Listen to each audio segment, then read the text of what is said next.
If my ability to feed my children is in another person's hands, whoever control your money, control your life. Whoever can feed you can starve you. Are you a man? If your destiny is in another man's hands, are you a slave? We have DJ Khaaliq this week on C Notes. Y'all got to tune in. My name is DJ Khaaliq, Keevin Muhammad. You can find me anywhere, like at DJ Khaaliq. And y'all make sure y'all tune into my episode of C Notes. It's going to be epic.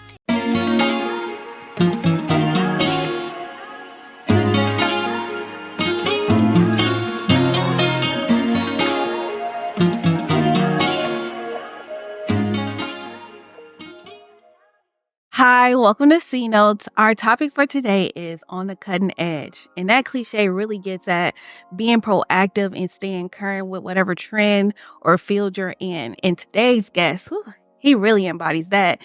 We have Keevin Muhammad, better known as DJ Khaaliq. Can you please tell us about yourself and your journey? That was a good intro. Well, my name is Keevin Muhammad. I guess I could say I'm 54 years old. I'm primarily a barber, a DJ on high level, and also I run a media company and a bunch of other stuff. So, journey, I guess you could say my journey started with I'm a natural born. God gave me a lot of gifts naturally, so I don't take none of them for granted. So I took the time to explore what I wanted to explore and got into it and turned a lot of things that were hobbies into careers, I guess you could say. Yeah, that's where I feel like wherever our passion lies is where our real purpose is.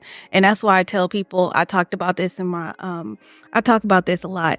You should really, if you want to know what your purpose is, find what you're passionate about. Yes. So I think that's really great. Continue on your journey. Yes. I listen to Minister Farrakhan a lot, and he says, whatever is easy to you and you like to do, you may want to build a career around that. Yeah. I think that's what people need to hear, because my podcast and bringing guests on is all about helping people create a life they don't want to escape. And the only way you can do that is being in a field where you're doing something you love, that you're passionate about. And I'm happy that you already started that, so people can see, like, yeah, I think everybody should start a business. Yeah. I see a lot of people, and a lot of younger people are intentional about that. I wasn't so unintentional. It's like I could do certain things. I could make money doing certain things. So I brought hobbies out of my mother's basement and turned them into careers. So mine was more accidental, more organic, I guess you could say. Yeah. So, but now I see a lot of people being intentional about that. But the thing is, the difference with the intentional, they're being intentional about starting a business, but not because it's passion driven. A lot of people start business because they're money driven. Exactly. And it's not going to work. Sometimes it will, because it's skills. Some things are skill based and you can learn that skill. But if you gonna hate it if you're not passionate about it. You could start a business doing podcasts, but you don't like talking. How does that correlate? You know what I'm saying? Exactly. Or you're not a people person. You could start a business being a mechanic, but you're not really meant to do that. I agree. Actually, I'll say that all the time. Sorry to take over a little bit, but everybody's not meant to be a doctor. Why we have this poor bedside manner? You wasn't meant to be a doctor. You wasn't meant to be a healer. You just going in that because that's lucrative. Exactly. Same with the mechanics. Same with social workers, teachers. I don't even know why people. I mean, it ain't even that lucrative, but people go into that. But about these hobbies in your mother's basement, what was these hobbies and how did it all come about? Well, some of my funny stories, but so I could cutting hair. Me and my brother would spend Saturdays in the barbershop all day. So my mom would drop us off. Her cousin had a barbershop. So she would drop us off and she was like, hey, whenever you get to him, you get to him. So we would blow our entire Saturday waiting in the barbershop. At that time, Saturday, we went to school all week. Saturday was really our only recreational day. Sunday, we went to church. So we, as a, I guess, counter to the problem, we started cutting each other's hair as opposed to burning up a whole Saturday in the barbershop. So when I say a hobby, we started cutting hair in the basement. Then I was making money, and it was $14, $15, and just making $2, $3 or whatever was a lot of money at that time. And I was really driven by the fact, You know, I was a big Run DMC fan. Yeah. So I still wear Adidas now, but I would wear them with no shoestrings. And my mom be like, as long as I buy them shoes, you go put some shoestrings in them. Mm-hmm. So in my mind, I'll show you, because I can always make money. So I always hustle. I cut grass, whatever like this. So I run the TJ Maxx, my little $36, and I buy my shoes. Mm-hmm. And my mom was like, I don't care who buy them, you go put some shoestrings in them. Yeah. That's not what you said, lady. You know what I'm saying? So basically, that DJing kind of came about. I was like in the early 80s, was like, man, watching little videos, all the people was going on in New York at the time. And I just started liking doing it. And I initially wanted to be a show DJ. And what it is, I'd be a DJ. It was like Run DMC and they had Jam After Day. Yeah. Back then, the MCs and rap groups had DJs with them. So I wanted to be like that. I never really wanted to do parties and stuff like that. That was my intentional thing.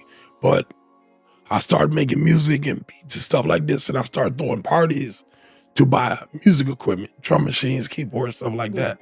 So over time, people start asking me, could you do this? And I'm like, oh, wait a minute, I want to do that. Mm-hmm. But before you know it, I was doing them, and 30-something years later, it is what it is. Yeah. So I'll say, I mean, we're in your shop and you got all these pictures with all these different people. How did all of that start? Like, and what was it about? Like, is it just producing music, DJing for them? It's DJing. So like, being in the right place at the right time. When you DJing certain stuff, I do a lot of stuff in the city, especially like during that time. The city was different. Everything was different. Music was different.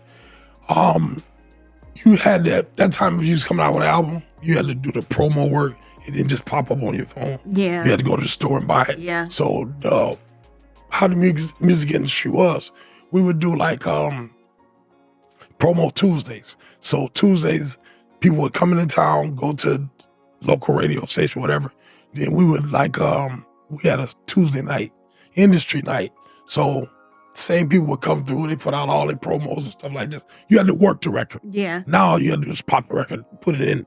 So they had to work the record. So a lot of the pictures came from that. Some of them like meeting people in the right place, right time, in the airports. Robert Kennedy Jr., I was at a CDC protest. You know what I'm saying? Like, so it's just being in the right place, right time mostly. Okay, so you really touched into the topic of today on the cutting edge and adapting and being proactive to the trends changing, because you mentioned it's the time has changed. Y'all definitely. You know, what started as like really being on, I'll say, that ground roots or that grassroots, like having to go out there and network and promote and do that hands-on. It's changed. So how do you stay so current and how do you stay so updated with the trends and what's going on? Well, music, you almost have to, because the technology changed. So I used to carry crates of records. I would have like 5, 6, maybe just for a number, maybe 600, 700 records. Whatever records I had there, I was limited to that. Oh, yeah. Because as things changed, we went to instead of the vinyl, like I have a turntable there. Instead of the vinyl, we started the computer, and once the computer came, now we can stream the music. So it's easier now. I literally cannot have any music with me, and I'll say, what y'all want to hear? And I can bring it, I can stream it, or download it while I'm there. So the music, just keeping up with the tools, the technology, so that keeps you trendy. Then music is something that keeps you trendy anyway, but even cutting hair, like I got cordless clippers now. So like, it's just about the equipment. And I'm a firm believer that if you got the right equipment, you can do the job. Okay, if you're a mechanic, whatever. Yeah. So if you got the right tools, you can do the job. I do a media company, so I did a job the other day with I filmed a drone. I filmed the overhead shots for a wedding. But it's just about having the tools. Like, so. But not only that, because I feel like you minimizing yourself, because a lot of people they'll be in this field, but really it's the passion. So some people, they don't want to keep up with the trends. Like some people start in that and they be like, oh no, computers now, I'm done with DJing. You know what I'm saying? I'm done with cutting hair now. Everybody want this, and especially I don't know a lot about cutting hair, but those now people getting that spray. Everybody, but you keeping it up with it to stay because it's something you're passionate about. Yeah, that's true. So I was in a meeting about 2 weeks ago, and I'm 54. I was the oldest DJ, second oldest DJ in the meeting. And there was about 100 DJs. And I was listening to them talk. And I was like, man, y'all old as hell. You know what I'm saying? Because their attitude was an old attitude. Yeah. Like they was doing, all the older guys were DJing. Like, oh man, the kids do like this. And I was like, well, when you started DJing, you were on the technology at the time, which the primary thing was the Technique 1200. It's kind of standard. It's still kind of a standard turntable, but it had a pitch control where you could speed the record up slower. The DJs before us had a little roller thing they had to do, and they didn't have that available to them. So taking records and matching them together, they really couldn't do that. So if I took advantage of the technology I had available to me at that time, I can't get mad at somebody taking advantage of the technology they have now. You know what I'm saying? So the passion got to be there. I'm into a lot of people in business, and they be like, articles of incorporation, LLCs and all that. But I be like, no, what time you get up in the morning? Yeah. That's really what it's about. Because I did business cutting hair. I probably cut hair for real 12, 15 years before I had a business. You know what I'm saying? But business is really the activity of life. Yeah. So if you active in life, you can turn one of those things into a business. You like to walk in the morning, start walking people's dogs. Yeah. So like whatever it is. So it's that. So I agree with you on that. But the technology, I just move with it. If you move, you can't get behind. Yeah. It's not an option. Yeah. Yeah. and it makes things easier. It does. I do with my media company. I got one of my business partners. He went through the whole gamut. He knows apertures and all that. I don't know none of that. I put the camera on automatic and I keep the camera still. So the technology is how I got into it. But he come from a time where he had to shoot the picture perfect because he couldn't look at it right then. Yeah. He had to go in the dark room, develop it to see what he had. So the technology, it makes it easier mostly. But the passion still has to be there because you have to have drive. I'm hosting an AI class tomorrow, and only a few people registered. I'm like, right now, it's the next thing. Like, people need to learn how to use these things because I'll say, get in line or fall behind. And but every field is different. Like, I don't need to know the current things. I don't know nothing about no clippers. Yeah. I don't know nothing about no DJ or equipment. And that. All I know, really, my passion is therapy, talking, helping people. All I got to do is use my mouth, honestly. Talk, not like that. Just talk. And I do read a lot of books, though. I read a lot of books, and it's also a way of life, like you said. The things I've been through, I don't look like what I've been through. I don't even look my age. Yeah. I just did a poem about back in my time when you said, I was born in 89. But, wow. Yeah. I'm 80s babies. But technically I am. But a lot of people, I'm like, I don't look, because I don't really let life stress me out either. You should. I'll cross that bridge when I get there. Yeah. That's what these cliches are about. All these cliches been around since the beginning of time, and it's just taking what you have and really using it, because you still have to have the passion no matter what the technology is. If you don't have the passion behind it, you're like, F this computer or this whatever, you know what I'm saying? Because it ain't worth it to you. Yeah, I agree with that.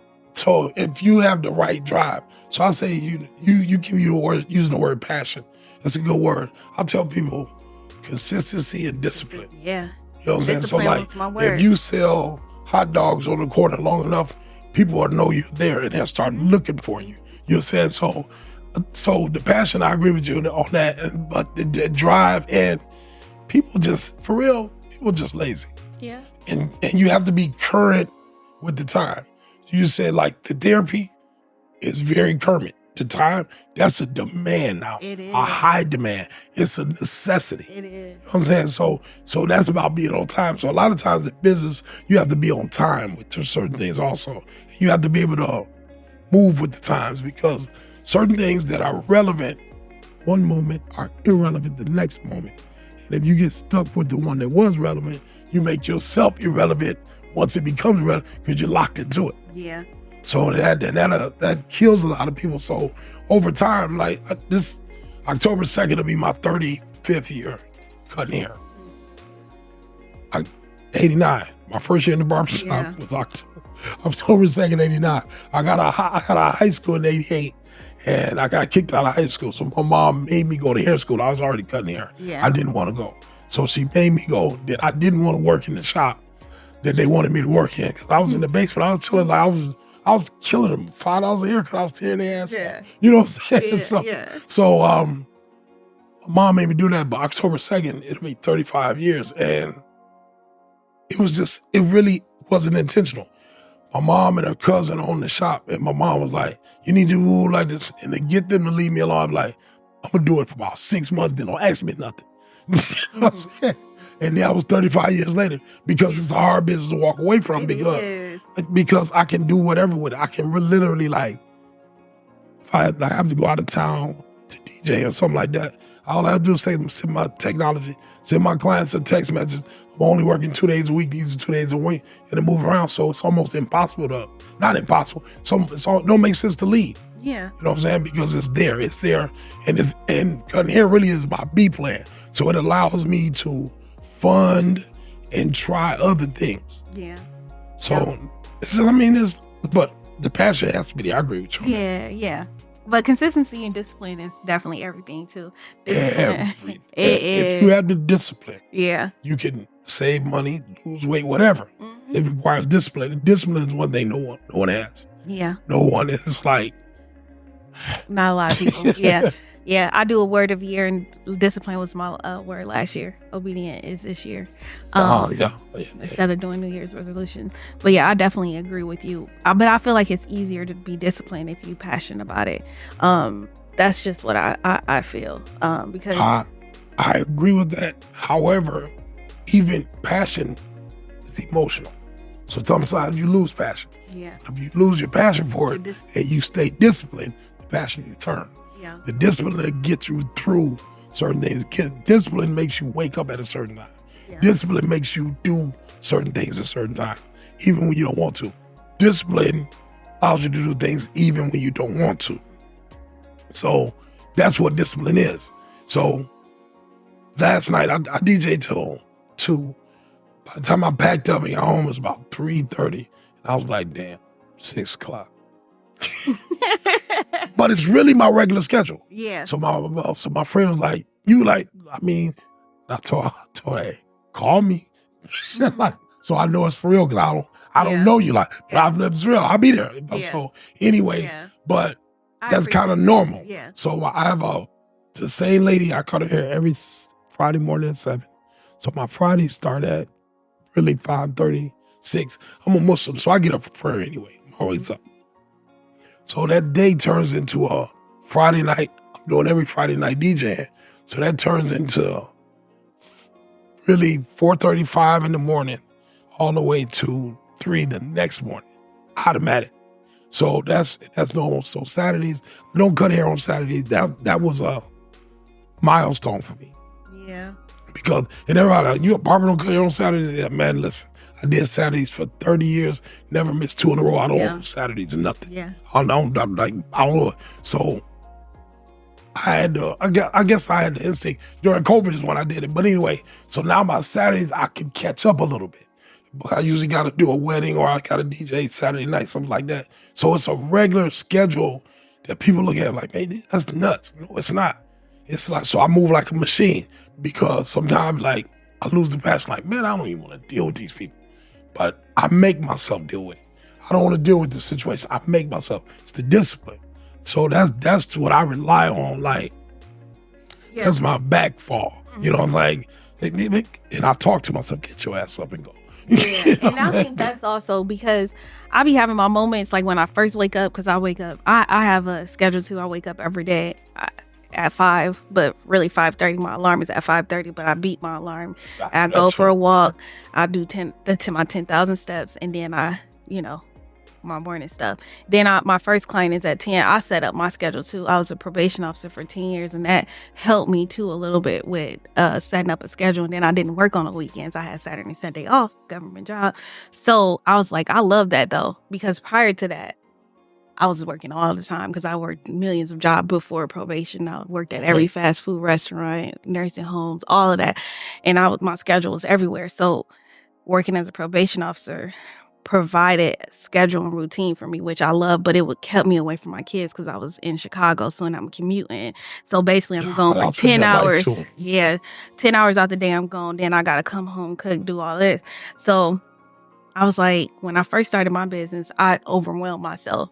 I'm like, I'm going to do 10 clients a day because I was money driven. But I still knew I liked to do it because when I was in my sessions, I was like, oh, I told my best, I just had the best session ever. I just got the best session. But it was still mentally draining because I'm doing too much. So now I set up my schedule. My first client is at 10. So I'm able to get breakfast or see my kids off, come in, relax a little bit. I have an hour to digress, and then I see 10 o'clock, 11 o'clock, 12 o'clock, 1 o'clock, and now I'm like, I'm about to get rid of this too, but and then now I got an hour to digest again, and then get them, and then cook. Now we're not eating too late, things like that. But I'm always gonna keep those. Now I took my Fridays off, so I got Friday, Saturday, and Sunday, and I only see clients Monday through Thursday. But even in those moments, I'm like, I'll be dreading at 10 o'clock. Because it just still feels like work, because it is. But when I'm in the session, I'm like, I love it. The passion is sparked again, when I'm in the sessions, and then when I'm not, I'm like, I don't want to. But then when I'm in it, I'm like, oh, this is why I'm doing it, So it's like a back and forth. You got to just keep, the discipline keeps you going. But when you actually doing the work, So what you're doing, we live in a society that we think it's a democracy. It's really a capitalist society. Mm-hmm. It's money driven. It is. So all the jobs and the lifestyle, I tell people, you don't make a living. You're making a diet. Mm-hmm. Because you're living, what you're doing is taking away from your kids, takes you away from your lifestyle, it takes you away from your health, it robs you of all these things. Just so you can say, I'm broke because I paid the electric bill. Yeah. So the way I look at money makes everybody thinks I'm filthy rich. Because I don't focus on money. Mm-hmm. If you focus on the project, focus on the goal, the money will slide behind it. I was talking to my friend the other day, and I was like, I'm at a wedding, I'm shooting, I got this drone going, and this money is flying at me. Like, this person completed the contract. My daughter said, owed me some money. So I'm sitting there like, out of nowhere, it's like a large amount of money in my pocket that I didn't do nothing. Well, I ain't gonna say I didn't do nothing to get. The seeds were planted. You know what I'm saying? And it all kind of came at the same time. So I don't worry about money. So I have a rule. I do this. If I need it, no matter how much money I have, I get it. So if I need it and I don't have the money, I get it. If I need it and I have the money, I get it. Yeah. If I don't need it and I have the money, I don't get it. You know, so I limit money is a tool. Yeah. It's no different than a screwdriver. Yeah. It's a tool. Yep. The problem is people focus on the money. And focusing on the money, you lose your entire lifestyle. Most of the time, your dignity, integrity, your children. You lose a lot because you focus on the money. So I have friends that have like nice cars, nice houses, but they don't speak to their children. So that's a real thing where we live at. If you're not, if you're not focused on that point, you're gonna do it almost unconsciously. Yeah. Because we live in a money-driven society. And coupled with the money-driven society, it's a narcissistic society. So you put those two things together, you start seeing people that got nice cars and nice houses and feel like they're something. But you don't, but you and your mama into it. Like that's, so the essential things of life get lost. And most of the time, you're like, I'll hear you tell your schedule, you don't work this, you're building your schedule around your lifestyle. You don't want to eat too late. So I'm a Muslim. In Muslim countries, the stock market stops for prayer. We don't live don't nothing stop the money here. You know what I'm saying? So in in Muslim countries, when something is permitted, it's called halal. So you see halal restaurants, it just means this food is permitted based on my religion. Haram is the opposite, it's not permitted. In Islam, interest is haram. So the banks don't charge interest. So it's surrounded around the religion. We live in a place where everything's surrounded around the money. Yeah. You know what I'm saying? And you So gotta change that mindset. you have to. So, but I'm impressed because you're building your lifestyle around that. My Saturdays, when I started working in '89, I worked with this girl named Stacy. We went to hair school together. Me and her got real tight. She had grew up, her mother did hair. And she used to say on Saturdays, she'd be like, don't give these people your whole Saturdays. This was 35 years ago. So I'm like, it didn't matter. I worked all day in the morning, all day at night, whatever like this. So she'd be like, she would work from 6 in the morning to 10 on Saturday. So I'm going to kick it. That's what she would say. So anyway, 30-some years later when the COVID situation came about, I'm in the backyard with my daughter. I was messing with my garden. I told my daughter, I said, you know what? Today is a phenomenal day. She's like, why? I said, I haven't missed 2 Saturdays in a row in 30 years. And this is the third one. And I was sitting there like, then I started talking. I'm picking on her, but then I started thinking to myself. So I said, you know what? I'm going to stop working on Saturday. But Stacy was ringing in the back of my head the whole time. She had been saying it like, so I came back to my clients June 2020. And I said, for a month, I'm going to see what everybody say. So I ran it by them. And I mean, I got everybody, not approval, because I was going to do it anyway. Yeah. You know what I'm saying? But the people, they say, hey, man, do it. Who don't, so, with the exception of about 3 people. So I was like, at that time, when my daughter was born, I customized my life around that. I stopped working all week. I would work Thursday, Friday, Saturday, 3 days a week. Mm-hmm. So I just basically moved those 3 days to Wednesday, Thursday, Friday. Yeah. So this year, next month, it'll be 4 years since but it's really about customizing. But I used to work, 6, 7 o'clock in the morning on Saturday till 10, 11 o'clock at night on Saturday, cutting hair. If I had a DJ gig, I would work until 5, walk out of here to get to the DJ gig by 6. And it was all day long. Now people be like, man, what you do on Saturday? Cut the grass. Like regular Saturday stuff that I didn't do for 30-some years. You know what I'm saying? Like, and it's like, but I'm impressed by, you should customize your living around that. We, Black people, because of our history in this country, are perpetually in survival mode. Yeah. Perpetually. Yeah. Even when you don't have to. Yeah. So by default, because of how the brain is cultivated, so whatever you are doing at a certain time in life, from 0 to 10 is how your brain is default set. Everything after that, you have to do repetition to change. So if you were in a situation where you was in the house with no food and no electricity when you were 6, that sets your default. Yeah. So now you can be 30, 40 years old and the electric, like you don't have the money for electric bill, you're in panic mode. Yeah. Because you're in survival mode. Yeah. So you watch other cultures, they build their life around recreation immediately. Yeah. We have to hit a wall and be like, man, I got diabetes, hypertension, I need to stop this. You know what I'm saying? Like, so we have to hit a wall, but it's because we perpetually, or for 400 years, locked into survival mode. Mm. And it really kills us. It does. And I talk about that a lot. And I'm just like, it's really a mindset shift. And it is easy, but it's hard when you've been programmed that way for so long. And not only that 400 years, but also the society we live in. We go to school, and I talk about this mind control thing, how we're mind controlled, and in a sense of that inner critic, that voice in our head. But it all stems from our parents, because sometimes we are born into unstable environments where the parent can't afford to pay. We got to pick and choose the water or the gas. You know what I'm saying? And most people will choose that water and not the heat or something like that. Now we boiling these water, whatever. But then we have these, different people talking about different things, the kids. Then we go to school, and I think that survival mode too. I'm going to talk about this. We hear our teachers saying you have to work hard to be successful.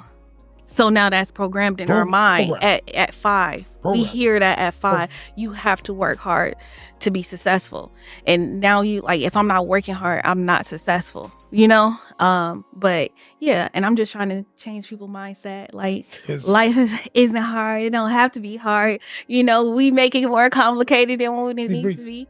And I'm happy. I don't know, you know, I feel like, look, when people meet me, sometimes it depends on how you meet me, because I'm very, very, I'll say, timid and reserved. But I'm also, I'm also not. I'm also not, but I was going to say, you know, I'm one of God's favorite creations, you know what I'm saying?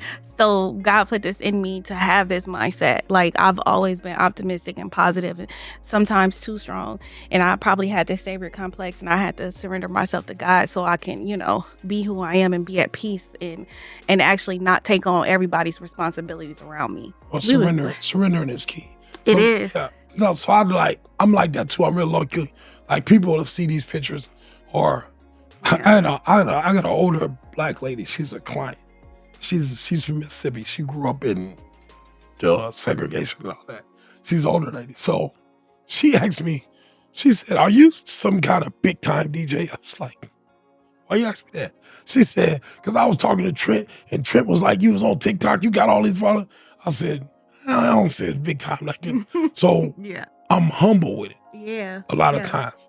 And then a lot of times, sometimes like, "Hey, who you talking to?" Exactly. You can Google me. Yeah. Give me your phone. You know what I'm saying? So it depends. Like, I'm like, you don't know who you ain't right. You don't know who you sitting next to right now. Yeah. So it's like that. But the surrender in Islam, the first position, you got prayer position. First position you take is like this. Most people think it's like, so you can't know. Stick them up. I surrender. Yeah. It's a surrender position. So that's the first position. You have to surrender to certain things. I was explaining to I got a DJ partner that's trying to get in the game, and I'm mentoring him, and he thinks what I do is like amazing. I'm like, it's really remedial. Because what I do is I don't work strategies and all that. I work the laws of nature. So the laws of nature say gravity is a law. That law says no matter what something weighs, no matter what resistance it is, it falls, I think it's 26 some feet per second. That's a law that once you let something go, it enters in that law. So there's laws that of nature, and one of the laws that I use, because I'm not a great reader, I hate research, I'm a trial and error person. So my business partner, he's a research. My wife, paralysis of analysis. She gonna understand fully how this microphone works. Yeah. She's never gonna use it though. Now I'm gonna get it and start using it. Oh, it does this over time. So I'm trying to, so one of the laws that I use is simple. It's a law of nature. Whatever you invest, the universe multiplies and give you back. Negative or positive. Yeah, I help you. So what I do is I say I'm gonna do a party January 3rd. So what I do is I start the investment. I get the flyers, and I just work it. And then at a certain point, I quit working it. And sometimes it's 2 or 3 weeks before. And everybody like, "What you doing?" I did it. That flower is gonna blossom. It's just going to, because I planted it. I nurtured it, let it get enough sunlight, enough water, and see what. And another part of this is the water part. Any gardener knows this, and our garden. Anybody cuts grass knows this. Your grass grows, it's healthy like this. Sunlight and all that's good, but one good rain, it's gonna double and triple in size. That teaches you the storms in your life are what grows you. Yeah. Problem is, I tell people, everybody want a testament, but don't want the test in the testament. Yeah. So that's so the test is what's gonna get you there. Yeah. You know what I'm saying? But so if you start your business, like I tell people, what time you get up, then how do you deal with adversity? That's the second key. How do you deal with disappointment? Because you're gonna open this donut shop and people are gonna be nosy in the beginning, so you're gonna get a flood. But then it flattens out. Then what do? So I call them hills and valleys. Some people, they call it peaks, whatever. The hills, the upward trends will take care of themselves. Yeah. The downward trend. Now you got to learn how to navigate the valleys. So in business, like certain things I don't do. Like I set my budget low at a rock bottom low. And I operate budgets out of that rock bottom low. I know I'm not gonna be that low. Mm-hmm. But I keep it there. So as far as business expenses, home, kids are, no, we can't afford that. Even though we can. Yeah. You know what I'm saying? Yeah, but we can't, so we keep it right here. So everything above that, I consider a bonus. That's how I look at it. So, but though that's a law of nature also. Like, so I tell people the problem with the world we live in, narcissistic. What do you have for me? Yeah. What can I help you with? That's really the approach. What can I give you? Because everything I invest in you, I get back in return. Every time. It's without people. It's without. It's gonna happen. It's a law. So it happens. It's gonna happen. It may not come from you. I may get it from him. I may get it from some stranger, but I'm going to get it back. And it's hard. We got cardinal minds. We use that part of the brain. So everything has to be focused. But the Bible tells you, hey, it's trust and faith. Yeah. You know what I'm saying? So the Bible is a basic instruction before leaving earth. That's what the acronym is. So nobody listens to the instructions. You know what I'm saying? Like, so when peace be still, when something happens, you say something I like, meditate on it, think about it, and you know what? I ain't like what you said to me, and I think we should do it like this. That as opposed to having a knee-jerk reaction. So I tell people like my mentor, I'm having a conversation with him about an hour. We was driving to the city, and I'm like, this is not magic. It's not about flyers. It's not about promotion. It's about the laws of nature. Like if you simply do this, you're getting a return on it. Yeah.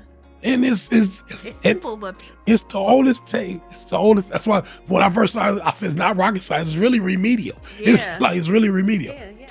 It's the oldest. I tell people it's like if you look at gardening, it's the oldest technology in the world. It can't fail. But everything is like that. If you just work that, problem is you go out looking for. I need $150,000 a year. Mm. You're gonna get double that if you focus on the goal. Exactly. Yeah, I agree. Ain't nothing new under the sun. That's in the Bible. That's it. I don't even know. But and people are goofy. like just goofy. Like if you just like you going a long way around everything. It's a short. And then you know what? They think they getting a shortcut. Like people think they're doing a shortcut to get to this cash quick, and they don't even know that they are taking this. Like you gonna get this, like you said, instant, but then it's not gonna stay there long term because you don't have no plan. You don't got nothing in mind. And I've been this going with the flow thing. I'm gonna say it because I don't think I said it this season, but going with the flow. Only dead fish go with the flow. That's it. You ain't going nowhere, and you ain't going nowhere fast. So you need to have a plan to get where you want to be.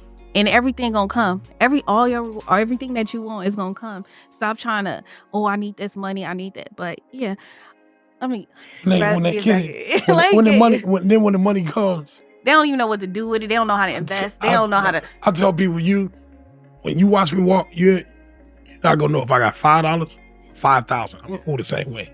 Yeah, that's how. I'm gonna move the same. But I do. You got a bonus on your check. I could tell you got all this new stuff. You know what I'm saying? That you don't need anyway. You know what I'm saying? So like to go with the flow, like 90% of what people do is to impress people.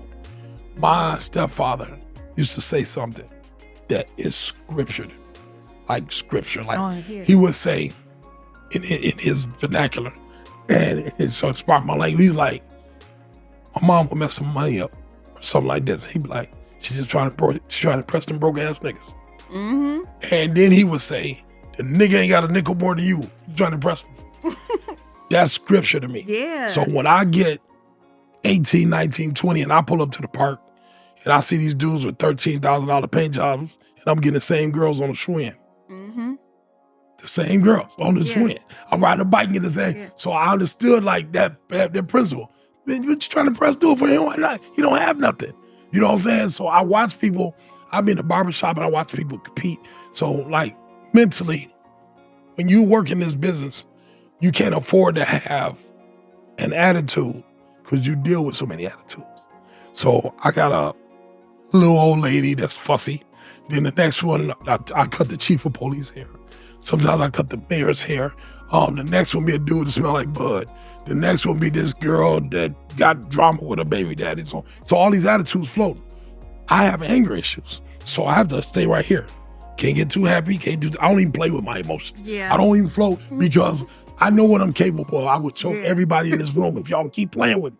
You know what I'm saying? So I keep it right here. Yeah. So when I'm in the shop, I listen to these dudes back trying to, oh man, I got like this. I'm just like, I don't hit this dude in his mouth. Like, this is what I'm saying to myself. You gotta learn that. You know I don't know if that's something, but I just hearing you talk a little bit, I'm like, man, I got very much so similar mindset. Yeah, because people, I mean, like, and the older I get, the more I just simply realize it's immaturity. Whether it's intellectual, whether it's emotional, whether it's spiritual, it's immaturity. So I see a bunch of 30, 40, 50, 60-year-old people doing things, and I'm like, oh, it's just a 4-year-old throwing a fit in the middle of the floor. You just want your way. So, and I'm sitting there, but I be in a barbershop, and I got a client that has he bought a $140,000 car, but he pulled up like it was a skateboard. So he got out of, I looked at him, and I'm like, man, is that? I said, so he's walking, I said, man, hold on, we got to discuss this. You know what I'm saying? Because he pulled up in $140,000 like it was nothing, because to him it's nothing. But then I got broke clients that pull up, man, come outside and look at this. I don't want to see that. It's got a steering wheel, 4 wheels, and a motor. Like, you know, like, it was the big deal. So, like, people without money really, oh, look, immature. Look what I got. Yeah. Immature. That's what babies do. Yeah. You know what I'm saying? So, but the real people, and the man, he left yesterday. I cut his hair. He took his wife to Rome. He got money, but he's a flat-foot Negro. You go in the garage, he's niggerish. You know what I'm saying? But that's just how he is. Yeah. But the money don't mean nothing to him. You know what I'm saying? But my stepfather used to say that. And as far as I'm concerned, Jesus said it. Like, for real, because that's really the key to most people's downfall. Why are you trying to impress him? He has nothing. Yeah. He has nothing. Yeah. In all the realms of what matters in life, you can have $7 billion. You don't have a relationship with your children. So, like, back to, like, nature and all that, like, that's not living. It's not. It's not living. Yeah, I agree. But music therapy podcast. And you know music. You know music. You know music. What's a song that inspires you or gets you going? Like, if you had to choose a song, you know. Dude name is Sean. It's a song. It's called Gucci. So it's an easy kind of day. The sun is shining, and I'm chilling with my loved ones. It's the perfect kind of day. And from ear to ear, I'm smiling. You tell me about your morning. So my morning, Muslims start with prayer before the sun come up. So I don't do this all the time. I do it most of the time. So what I try to do is I try to get up. I try to pray. That's something spiritual. I try to meditate for a little bit, something mental. And I do my morning walk. And so then I come back, and most time I try to do something administrative. So my idea is spiritual, mental, physical, and business. I took care of all that before I got going, something.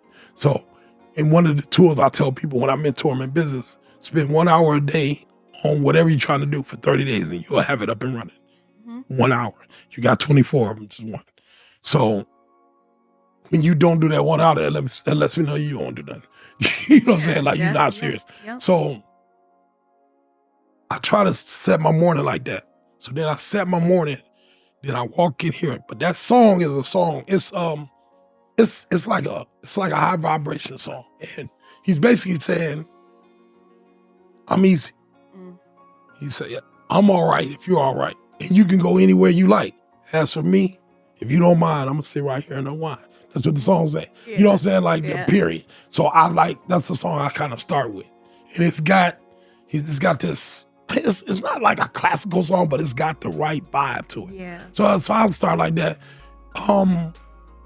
Then I got, like, don't want to say by nature, by default, I was reared fisticuff. I grew up in a place where you have to at least be willing to fight. Because if you're not, they're gonna take your big wheel, your ball, your lunch money, whatever.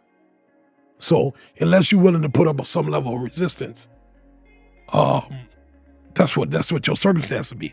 So I'm the oldest of 4 boys. I didn't have a big brother. So I wanted a big brother because everybody had big brothers who were running things.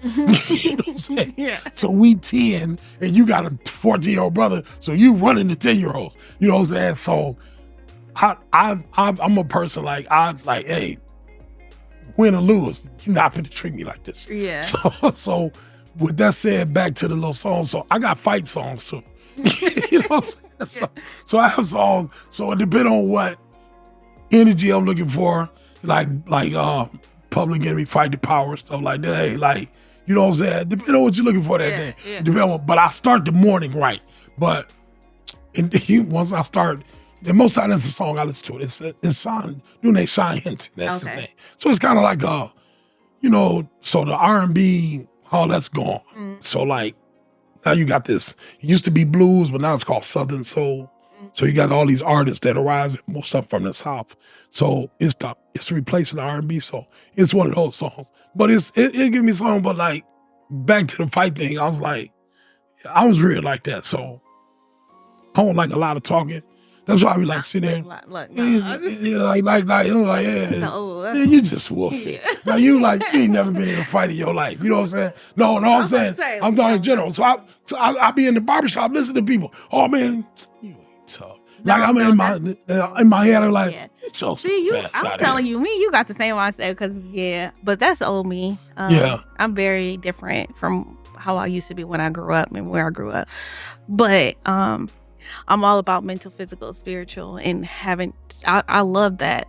How you even, because I never even explained it like that, but I tell people that's what they should do in the morning, or their rising routine should consist of something like that. But I didn't even compare it to the mental, physical, spiritual. So I think that's amazing because everything is connected. And I try to tell everybody mental, physical, spiritual is how to be complete and things like that. But when you concentrate on one thing, you're automatically neglecting something. So by default, like if I'm concentrating on my children, I'm probably not concentrating on my career. So if you get up and you spiritual, physical, mental, emotional, and I have business. So if you take care of those in the morning, now you kind of free yourself to do whatever. And Minister Farrakhan said, never start a day without an agenda. Like never. Yeah. Never. So every day I kind of I know I got to fix the leg on this table. You know what I'm saying? I know I got to. So even inside of my work schedule, I have to not neglect this. The sink is leaking. Yeah. I can't. You know what I'm saying? So if I don't do it, I have to send the plumber or whatever. So it just sets your morning right, but it also puts you in a position where I ain't had time to work out. Just doing it. And all you gotta do is get up. And if you understand how the universe works and your circadian rhythm and all of this, we are in an ecosystem that we're trying not to be in. Yeah. You know what I'm saying? Yeah. And it's costing us the health of your liver. You know what I'm saying? Because you try not to be in it. And I was explaining, some things are, I was telling one of my clients, we look at calories and cholesterol. No, how does starch chemically react to your body? Chemically. You know what I'm saying? So we are in an ecosystem, and the forces that are within us, because the devil or God resides in you. It ain't no spooks. We don't believe in that. I'm a Muslim. I don't believe in that. So Muslims don't pray up to a God. They pray down to the God that's in you. Let's get him out. God is God body. Let's get him out. That's it. So it's God body. So, but it's a devil body too. So what choice you gonna make? Yeah. The choice is yours. The choice is yours. You alkaline, or you can be acidic. Which one you gonna do? Yep, So but everything is down the line. You can be negative, you can be positive. I just tell my wife, I say, hey, let's own a donut shop. What if we don't get no customers? What if we do? Exactly. But that's the default. The default. So most people default is negative. Yeah. Well, what if it rain? What if it don't? So I always tell people, you making the story up. Why don't you make up a good outcome? Exactly. You make it up. Do you know I was telling my client the other day, you ever notice when they stereotype black people, it's always the negative stereotypes. Mm-hmm. So when I walk out the house and you see me, you automatically think I'm the dude that's gonna rob you. Why don't you automatically think, oh, he act like Barack Obama? You always default negative, even in your concepts. So it's just like I grew up fighting. So when I grew up fighting, so like I was like, you know what? I know what I'm capable of. I don't have to prove it to you. Exactly. I don't have to prove it to you. I've already proven. I've been on the stomach ground. I was to it. Mama, man. And unfortunately, you won't hear me until I got your face in the mud, you tasting your blood. Exactly. You know what I'm saying? That's when you want to, but at the end of the day, I'm not even do that to myself. Exactly, because you're not worth it. Yeah. That person, I'm not even doing it to myself. Yeah. But you said something so important because I had a client who left me.